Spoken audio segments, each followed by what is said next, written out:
Don't try to sneak into your room like that. I know what you've got behind your back.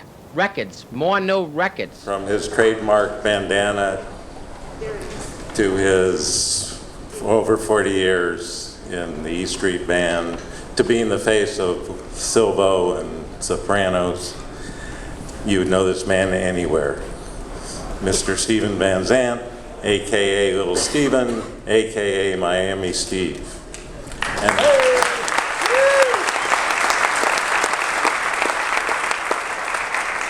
And who else could say that Little Richard officiated his wedding and the boss, Bruce, was his best man? Steven is a vinyl lover. Quote, "Vinyl will never be as substantial as it once was, but its comeback is the healthiest thing that's happened to the music industry in over 10 years. Please give a very warm welcome to Steven Van Zandt. Thank you. So we've done this a few times before. Do you have any introductory remarks you'd like to make to these vinyl people? Well, I started to notice it's about 10 years now or so, maybe 12 years. I started to notice vinyl-only stores popping up in Europe while we're on tour. You know, I'm like, wow, maybe longer, maybe 15 years. And I was like, man, this is a cool little idea. You know, what a cool trend this is. It's a shame it'll never catch on, you know, because I would really love for that to come back. One of the great mysteries of the world will always be why the record companies and publishers allowed downloading without credits, you know. I'll never understand that, you know. I guess they're trying to fix it now to some extent, but it costs exactly nothing, you know, nothing, right? All they had to do was insist when somebody downloads a record or even streams it for that matter, you know, the credits would go with it, you know? And why is that important? Well, so that the next generation doesn't think that the music falls off trees, you know? You know, it takes a lot of work, you know, it takes a village, as they say. And it's a lot of work, and it's how people make their living, you know. So that was really the number one reason I was glad vinyl was coming back, because for the first time people actually, you know, humanizes the music. You know, you get a chance to see the credits, you get a chance to see the picture of the band that you can actually see, you know. And, you know, it just made it more tactile and more real, you know. So I was glad to see that, and you know, now it's going to be. Somebody has told me, I didn't realize it, that it outsold CDs last year, which is just, you know, great. It's amazing. What were your first records, and what was that like, that experience of getting them? I was collecting singles at the time. You know, I wasn't really connected in terms of wanting to do it, but my first single I bought was Little Anthony and the Imperials' "Tears on My Pillow," the later doo-wop record. But I was buying Palisades Park, you know, Freddie Cannon, Duke of Earl, Gene Chandler, the Four Seasons, Sherry, Big Girls Don't Cry, you know, Walk Like a Man, Dovell's Bristol Stomp and You Can't Sit Down, you know, Curtis Lee, Pretty Little Angel Eyes, in that early 60s period that historians call the fallow period of rock and roll, in between the Legends and the British Invasion. Actually, it was a whole bunch of really cool singles, Dion, you know, in that period. You know, but I didn't really connect with the business in terms of wanting to actually be a part of it until what I call the big bang of rock and roll for my generation.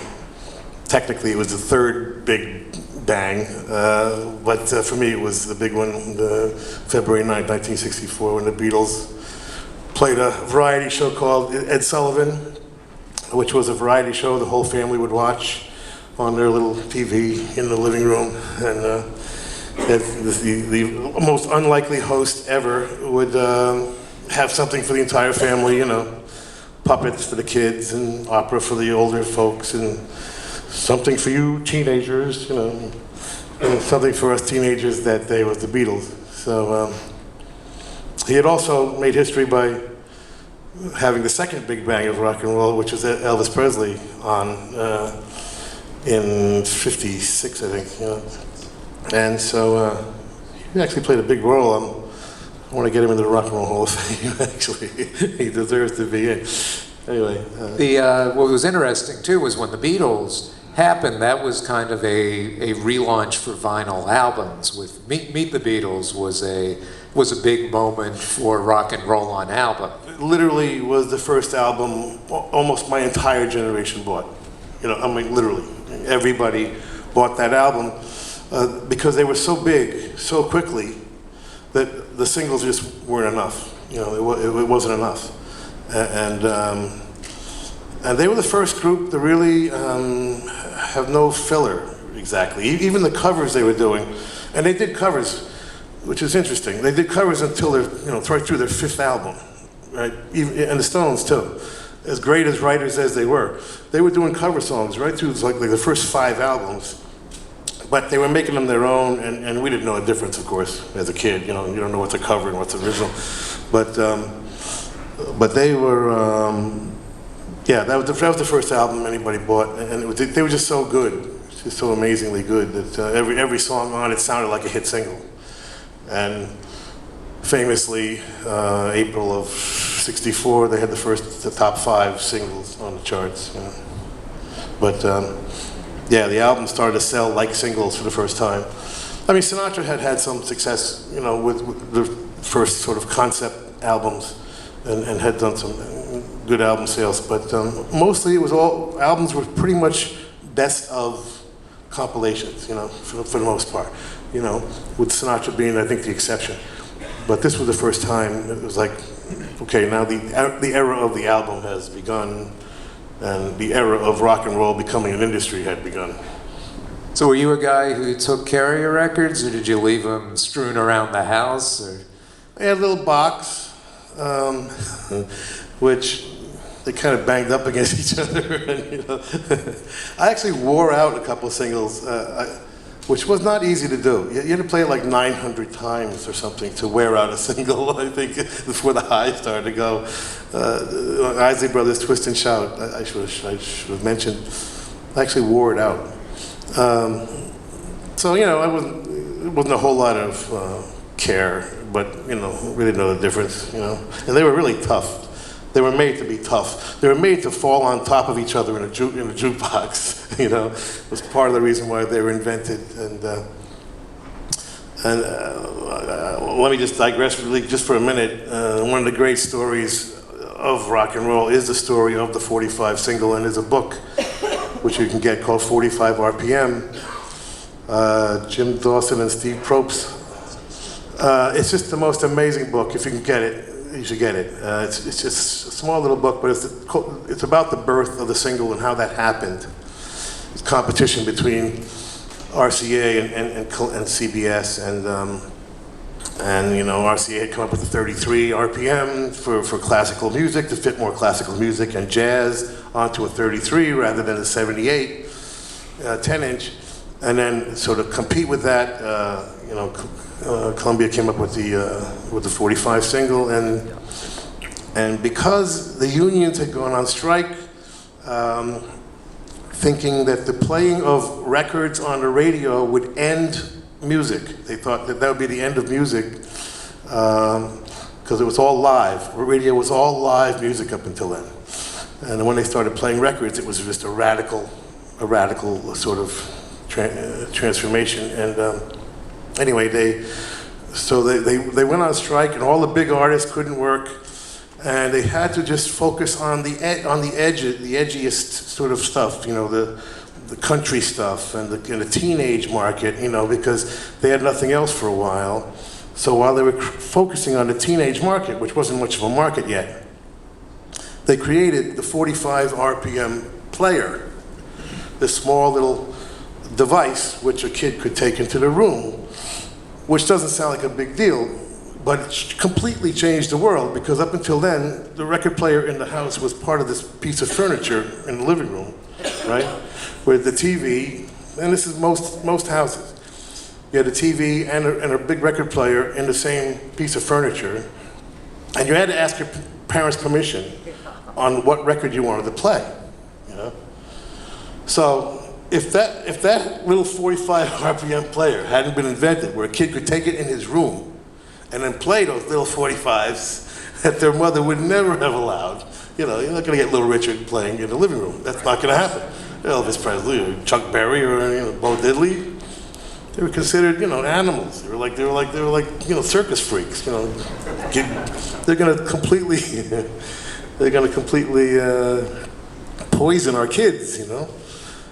Which they did. Thank God.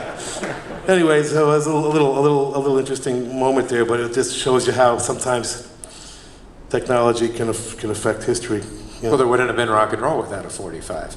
Really? I'm not kidding. It might have been snuffed out, because at that moment, it was teetering on the verge of being snuffed out. You share all this kind of knowledge and perspective on the Underground Garage and with things you do with the Rock and Roll Hall of Fame and now with the Rock and Roll Forever Foundation.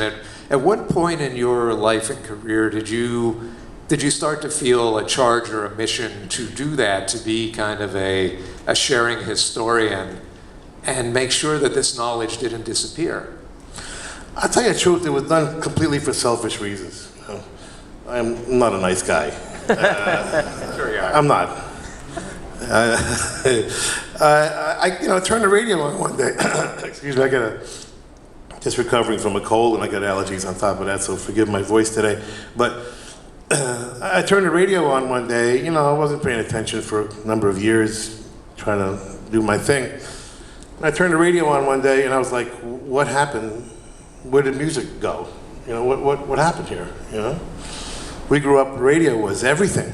Radio, man, kept you going, kept you alive, And I was like, Jesus Christ, why are we going to be the only generation that had the greatest music ever made, This shit that's on the radio now is it's pathetic, And it's going to affect future generations if they don't have access to the real thing, And I just thought to myself, this is not fair. And I think we have an obligation, my generation has an obligation to make the greatest music ever made accessible.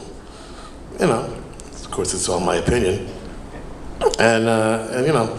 So I started the radio show just so I could turn the radio on like the old days and cruise in my car and just have a wonderful experience, And that's why I started the radio show, syndicated. And then Sirius Radio came along a couple of years later, which was wonderful, good timing, because the rest of the industry was dying, and they would be the depository of all the great music. The classic music, the classic format, which most radio stations have now, is a very small, very narrow format. It's fine, nothing wrong with it. It's nice to hear the Doors and Led Zeppelin and wherever they're playing, Boston, wherever it is.